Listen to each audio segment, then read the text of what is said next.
కేంద్రంలో పెట్టినటువంటి బడ్జెట్ 50,65,000 కోట్ల రూపాయలతో బడ్జెట్ ప్రవేశపెడితే ఏ వర్గ ప్రజల కోసం, ఏ సామాజిక తరగతుల కోసం ఎంతెంత కేటాయించింది అనే దాన్ని బట్టి ఆ బడ్జెట్ మనదా లేకపోతే మనకు వ్యతిరేకమైనటువంటిదా అని మనం అది నిర్ధారించుకోవాల్సి ఉంటుంది. ఈ దేశంలో ఉండేటటువంటి సంపద అంతా కూడా కొద్ది మంది మాత్రమే పందికొక్కుల్లాగా మేస్తూ ఉంటే, ఈ పేద ప్రజానీకాన్నంతా కూడా మోసం చేస్తుంటే చూస్తూ ఉండడం సాధ్యం కాదని హెచ్చరించడానికే ఈ ప్రజా సంఘాలు ఈ ధర్నా కార్యక్రమానికి పూనుకోవడం జరుగుతుంది. 50 లక్షల కోట్ల రూపాయల బడ్జెట్లో కోట్లాది మంది ఉపాధి కూలీలు, వ్యవసాయ కార్మికులు గ్రామాల్లో ఉండి మేము పని చేస్తాం, మాకు పని కల్పించండి, మాకు పొట్ట గడుస్తుంది, మా కుటుంబం గడుస్తుంది, మేము బతకాలి కదా, బతకాలంటే ఒక 2 నుంచి 3 లక్షల కోట్ల రూపాయలు కేటాయించమని చెప్పి 50 లక్షల కోట్లలో అడిగితే ఎందుకు కేటాయించలేదు? ఎవడబ్బ జాగీర్ అనుకొని చెప్పి మోడీ ఈ డబ్బులంతా కూడా ధనిక వర్గాలకంతా కూడా దారదత్తం చేస్తాడు. 50 లక్షల కోట్లలో 3 లక్షల కోట్లు కేటాయించలేరా? 30 కోట్ల కంటే పైగా ఉన్నారు కదా ఈ వ్యవసాయ కార్మికులు, గ్రామాల్లో పనిచేసేటటువంటి వాళ్ళు. వాళ్ళ శ్రమతోనే కదా, వాళ్ళు పని చేస్తేనే కదా, వాళ్ళందరూ కూడా ఈ ఊడిగం చేస్తుంటేనే కదా మీకంతా కూడా గద్దెలు వచ్చినాయి, అధికారం వచ్చినాయి, ఆస్తులు వచ్చినాయి. ఆ సంపద అంతా కూడా మెక్కుకుంటా ఈ పేద ప్రజానికానికి బతకడానికి ఇవ్వాలా, పని చేయడానికి ఇవ్వాలంటే ఇవ్వకుండా కూర్చుంటారా పార్లమెంట్లో? పార్లమెంటే గడగడలాడుతుంది. ఈ పేద ప్రజలంతా కూడా తిరగబడితే ఆ విషయం జాగ్రత్త అని చెప్పి హెచ్చరిస్తూ ఉన్నాను.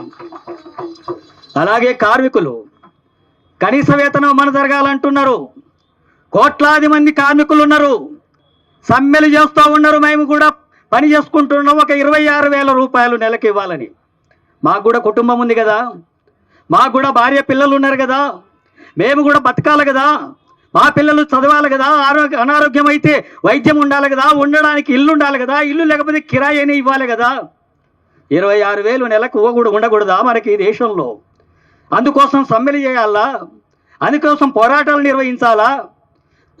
కోట్లాది మంది పేద ప్రజలు, కార్మిక వర్గం ఇలాంటి సమ్మెలు చేస్తుంటే ఆ కార్మికుల సంక్షేమానికి కానీ, ఆ కార్మికుల ప్రయోజనాల కోసం కానీ, ఆ కార్మికుల వేతనాలు పెంచడం కోసం కానీ ఎలాంటి ప్రతిపాదనలు లేకుండా ఈ బడ్జెట్ ప్రవేశపెట్టేటటువంటి ధైర్యం ఈ మోడీ చేశాడంటే ఈ కార్మిక వర్గం యొక్క శక్తిని అంతా కూడా చూపించాల్సినటువంటి అవసరం ఉంది.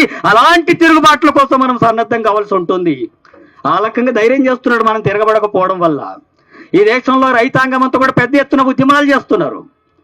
రైతులంతా కూడా మాకు కూడా గిట్టుబాటు ధర కావాలని, మా కుటుంబాలు కూడా బాగుండి అప్పుల పాలవుతున్నామని, ఆత్మహత్యలు గురవుతున్నామని, నీళ్లు ఉండడం లేదని అనేక అంశాల మీద రైతులు ఆందోళన చేస్తున్నారు.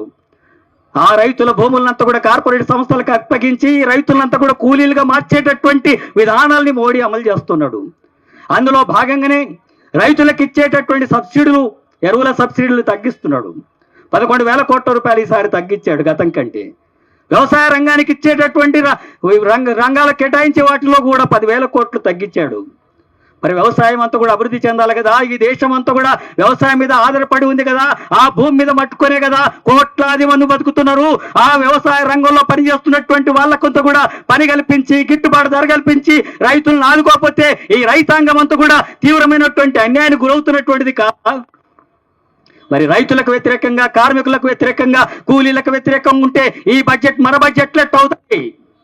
ఇది మన వ్యతిరేకమైనటువంటి బడ్జెట్ కదా, శ్రామిక వర్గాలకు వ్యతిరేకమైనటువంటి బడ్జెట్ కాదా ఇది? కార్పొరేట్ సంస్థలకే కదా మొత్తం నీ సంపద అంతా కూడా దారదత్తం చేస్తున్నావు.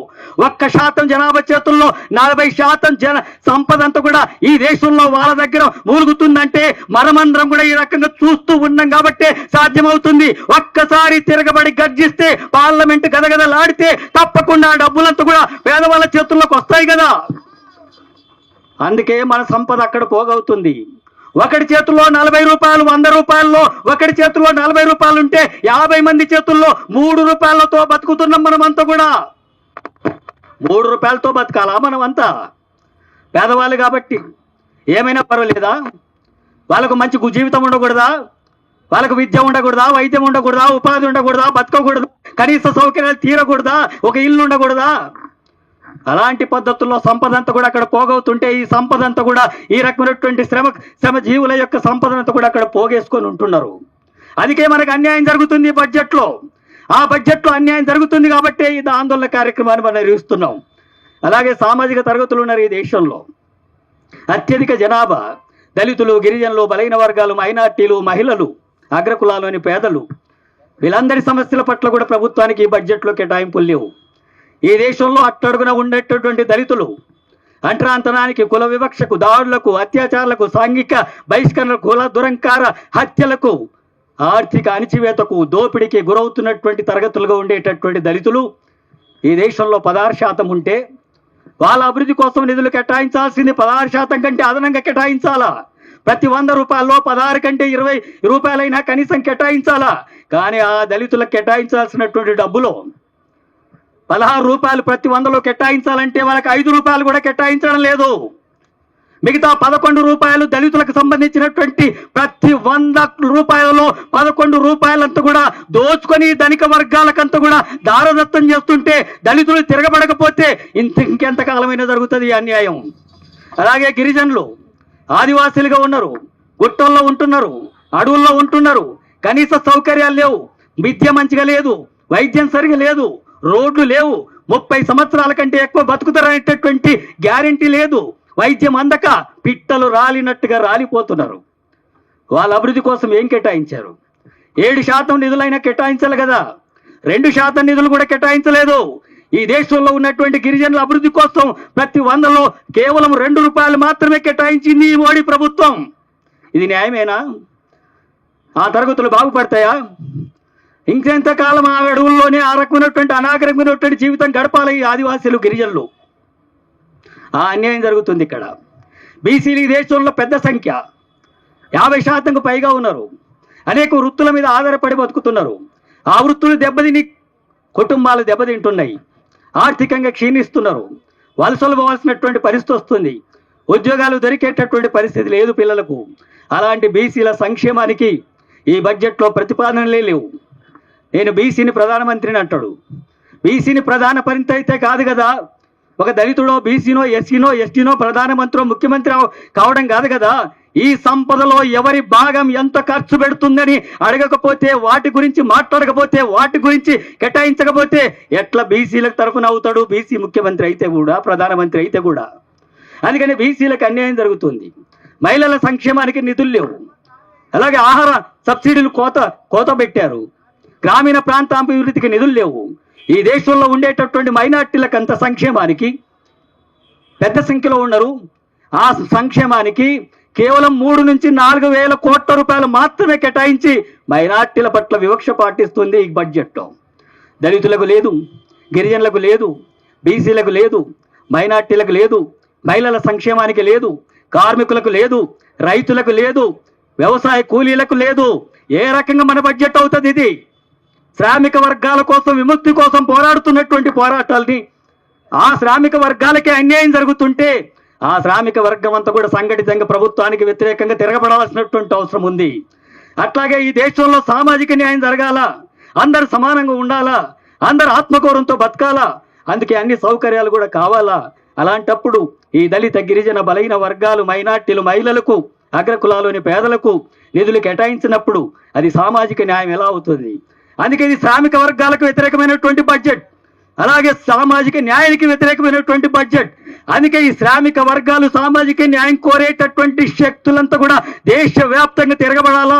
ఆ రకంగా రాష్ట్రంలో ప్రతి గ్రామంలో ప్రజల్ని చైతన్యవంతం చేసేటటువంటి పోరాటాలని ఈ ప్రజా సంఘాల వేదిక ద్వారా గ్రామాన తెలియజేసి ప్రజలను చైతన్యవంతం చేసి బీజేపీ ఒక మతోన్మాద పార్టీ మాత్రమే కాదు, ఆ ప్రమాదమే కాదు, ఆ రకంగా ఆర్థికంగా కూడా మనల్ని దోచుకుంటున్నటువంటి పార్టీ. అది కేవలం పారిశ్రామికవేత్తలకు అనుకూలమైనటువంటి పార్టీ తప్ప అది హిందువులకు అనుకూలమో లేకపోతే ధనిక వర్గాలకు, పేదవాళ్ళకు అనుకూలమైనటువంటి పార్టీ కాదు అనే విషయాన్ని మనం స్పష్టం చేయాల్సిన అవసరం ఉంది. అలాంటి చైతన్య కార్యక్రమాన్ని మనం గ్రామాన తీసుకెళ్లాల్సిన అవసరం ఉంది. ఒకవైపు శ్రామిక వర్గానికి, రెండో వైపు సామాజిక న్యాయానికి, మరోవైపు రాష్ట్ర ప్రజానికానికి వ్యతిరేకంగా ఉంది ఈ బడ్జెట్. ఈ రాష్ట్రానికి నిధులు కేటాయించలేదు, ఏ ఒక్క ప్రాజెక్టును జాతీయ హోదా ప్రకటించలేదు, పాలమూరు రంగారెడ్డి గురించి మాట్లాడడం లేదు, బయ్యారం ఉక్కు ఫ్యాక్టరీ గురించి మాట్లాడడం లేదు, హైదరాబాద్లో మెట్రో లైన్ ఇంకొక లైన్ వేయాలంటే దానికి నిధులు కేటాయించడం లేదు, మూసీ నది ప్రక్షాళన కోసం నిధులు కావాలంటే కేటాయించడం లేదు. హైదరాబాద్ పక్కల 4th సిటీ అంటున్నారు, దానికి రోడ్డు కావాలంటే దానికి నిధులు కేటాయించడం లేదు. అలాగే అనేక రకాలుగా విభజన హామీలో ఇచ్చినటువంటి ఏ ఒక్క హామీ అమలు జరగడం లేదు. ఆ రకంగా రాష్ట్ర ప్రజానీకానికి వ్యతిరేకంగా ఉంది, రాష్ట్ర ప్రయోజనాలకు వ్యతిరేకంగా ఉంది. ఇక్కడ ఉండేటటువంటి ప్రతిపక్ష పార్టీ కాబట్టి బీజేపీకి వ్యతిరేకంగా ఉంది కాబట్టి బీజేపీ ప్రభుత్వం రావాలంటే ఇక్కడ ప్రజలంతా కూడా నిధులు కేటాయించకుండా ఈ ఆ రకమైనటువంటి పద్ధతుల్లో ఇక్కడ తాను బలపడాలని, తాను పెరగాలని, డబుల్ ఇంజిన్ సర్కార్ రావాలంటే తప్పకుండా ఇక్కడ బీజేపీ గెలవాలంటటువంటి కుట్ర అక్కడ ఆపు దగ్గర చేసినట్టు ఇక్కడ తెలంగాణలో ఆ ప్రయత్నం చేయబోతుంది. అందుకే తెలంగాణ ప్రజానీకానికి వ్యతిరేకంగా ఉంది. అందుకే మన రాష్ట్రానికి ఇది వ్యతిరేకమైనటువంటి బడ్జెట్. ఈ బడ్జెట్ను మళ్ళీ పునఃసమీక్షించి ఈ సమస్యలన్నింటినీ పరిష్కరించడం కోసం పూనుకోవాలా.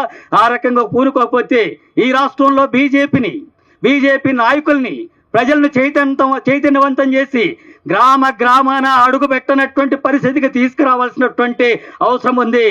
అందుకే ఈ సందర్భంగా నేను బీజేపీ రాష్ట్ర నాయకుల్ని కూడా డిమాండ్ చేస్తున్నా. 8 మంది పార్లమెంట్ సభ్యులు ఉన్నారు, 2 మంత్రులు ఉన్నారు. ఏం బీకడానికి ఉన్నారు మీరంతా అని చెప్పి అడుగుతున్నా నేను.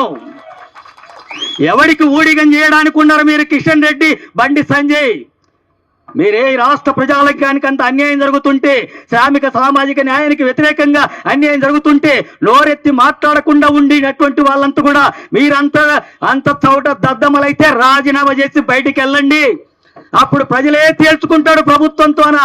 అందుకే మీరు ఈ బడ్జెట్ ని రాష్ట్ర ప్రయోజనాల కోసం అక్కడ పార్లమెంట్ లో మాట్లాడండి, లేకపోతే మీరు రాజీనామా చేయండి. ఒకవేళ రాజీనామా చేయకపోతే గ్రామాన ప్రజలు తిరగబడి మిమ్మల్ని నిలదీసేటటువంటి కార్యక్రమానికి పూనుకుంటారని హెచ్చరిస్తా ఉన్నాను. ఆ రూపంలో ఈ బడ్జెట్ కు సంబంధించినటువంటిది ప్రతి సామాన్యమైనటువంటి పేదవాడికి ఈ బడ్జెట్ గురించి తెలవాలా. బడ్జెట్ అంటే అర్థం కాని విషయంగా ఉంది, కానీ ప్రతి కూలివాడికి ఈ బడ్జెట్ లో తనకెట్లా అన్యాయం జరుగుతుందో చెప్పగలగాల. కార్మికుడికి ఎట్లా అన్యాయమో, రైతుకి ఎట్లా అన్యాయమో, దళిత గిరిజన బలైన వర్గాలకు ఎట్లా అన్యాయమో చెప్పగలిగితేనే, చైతన్యవంతం చేయగలిగితేనే ఈ సమస్యకు పరిష్కారం దొరుకుతుంది. అంతకంటే వేరే మార్గం లేదు. ఆ రకమైనటువంటి పోరాటాలకు అది ఆస్కారం అవుతుంది. ఆ కార్యక్రమాన్ని ఈ సందర్భంగా నిర్వహించాలని చెప్పి కోరుతున్నాను. అట్లాగే రాష్ట్ర ముఖ్యమంత్రి రేవంత్ రెడ్డి అనేక వాగ్దానాలు చేశాడు. గతంలో దాదాపు 3 లక్షల కోట్ల రూపాయల బడ్జెట్ ప్రవేశపెట్టాడు, కానీ కేటాయింపులు ఏవి సరిగ్గా అమలు జరగలేదు, వాగ్దానాలు ఏవి అమలు జరగలేదు. ఇప్పుడు ఇచ్చేటటువంటి బడ్జెట్లోనైనా వాగ్దానాలు అమలు జరిగేటట్టుగా ప్రతిపాదనలు పెట్టాలా. దాదాపు 28 లక్షలకు పైగా ఇండ్లు లేనటువంటి వాళ్ళు ఈ రాష్ట్రంలో ఉన్నారు. ఇందిరమ్మ ఇండ్ల పేరుతో నిర్మాణం చేపట్టేటటువంటి కార్యక్రమానికి నిధులు కేటాయించాలా. ముందే ప్రతిపాదనలు పెట్టమని చెప్పి డిమాండ్ చేస్తున్నాం. ఈసారి కూడా మోసం చేస్తా. గతంలో కేసీఆర్ లాగంటే ఎక్కడ రాష్ట్రంలో ప్రభుత్వ భూములు ఖాళీగా ఉంటే అక్కడ ప్రజా సంఘాల జెండాలు పాతి పేదవాడికి, గుడిసె లేని వాడికి, ఇల్లు లేని వాడికి గుడిసె వేయించి ఎర్ర జెండా, బ్లూ జెండా, గ్రీన్ జెండా, తెల్ల జెండా, ప్రజా సంఘాల జెండాలు అడ్డం నిలబడతాయి, అండగా ఉంటాయి. అవసరమైతే నీ ప్రభుత్వంతోనా, నీ పోలీసుతోనా, నీ యంత్రాంగంతోనా ఏమి చేయాలనుకుంటే నీకెంత దమ్ముంటే అంత చేసి చూడు. దానికి ఎదురు నిలబడేటటువంటి శక్తి ఈ జెండాలకు ఉంది అని చెప్పి ఆ పోరాటాన్ని కొనసాగిస్తాం ఈ రాష్ట్రంలో అని చెప్పి తెలియజేస్తూ ఈ అవకాశం ఇచ్చినందుకు ధన్యవాదాలు తెలియజేస్తూ ముగిస్తున్నాను.